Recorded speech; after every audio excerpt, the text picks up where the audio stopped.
Okay, I'm going to start by creating the basic outline of the mask shape. And I'm going to use my oval tool to do that. And I'm drawing this oval shape. And now I'm going to scale this up to shape it around the mouth like so. Okay, and let me do a points on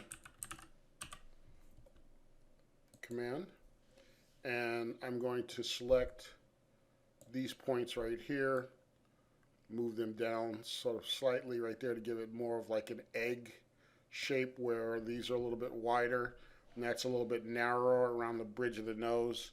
I'm going to hit F11, and if we look at this curve in perspective, you'll note that it's flat. And what we're going to do is that we're going to project that onto our form there. So we're going to go back to our front window, and we're going to type in the command project.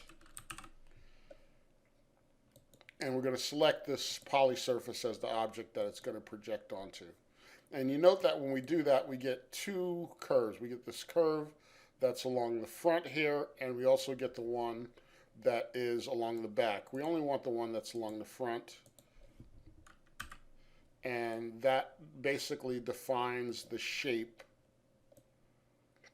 of our mask structure. That defines the shape of our mask. Now, I'm going to turn this off for a second. I want to look at this curve a little bit because that follows the surface pretty well. But when we look at this and we turn on our points,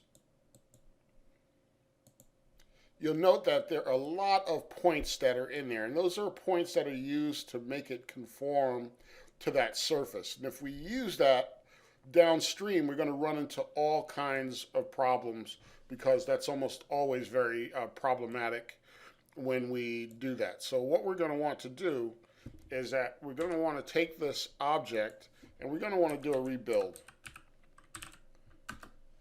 And that has like 240 points. And if we do our rebuild, we can see our original curve and we see the deviation between there. That's with 10. I like to keep that number as low as possible. I'm going to preview that. And at 20, we're pretty close. I'm going to see what 15 looks like.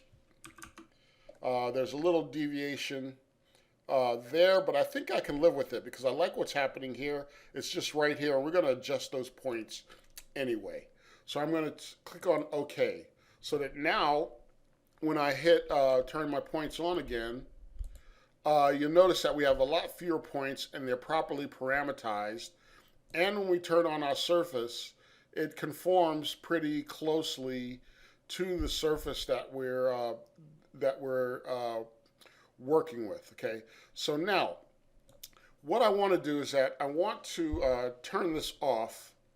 I want to lock this object down, but before I do that, let me see if I can make this a little bit more transparent so that we can see our curve shape here a little better.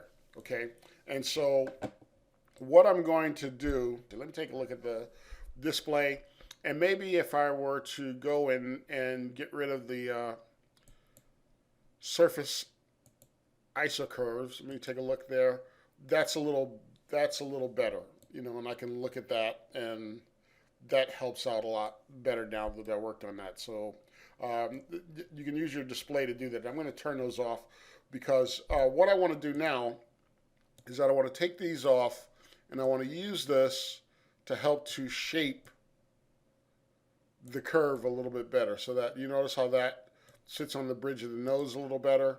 I'm going to raise this up, turn that way, push that back, and I'm going to grab that. And it's always better to make it a little bit bigger because we can always shrink it back if we need to.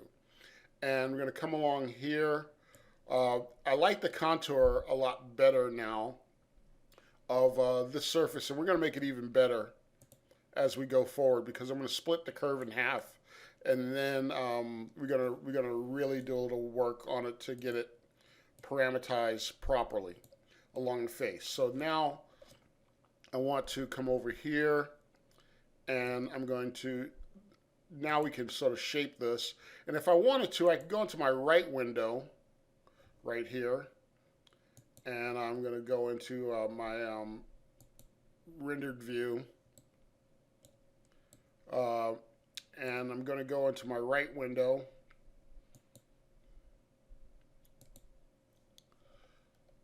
and work in my right window. And what I could do is that I can grab both of these points and sort of shape it along the jawline. And here I want to take all of these and move these back a bit, move that back a bit along the mask shape there, take that, move it down a bit to shape that along the mask to get a better contour of the mask shape along the bridge of the face. Let me go into perspective and look at that, and that's looking pretty good, and it's a nice mask shape.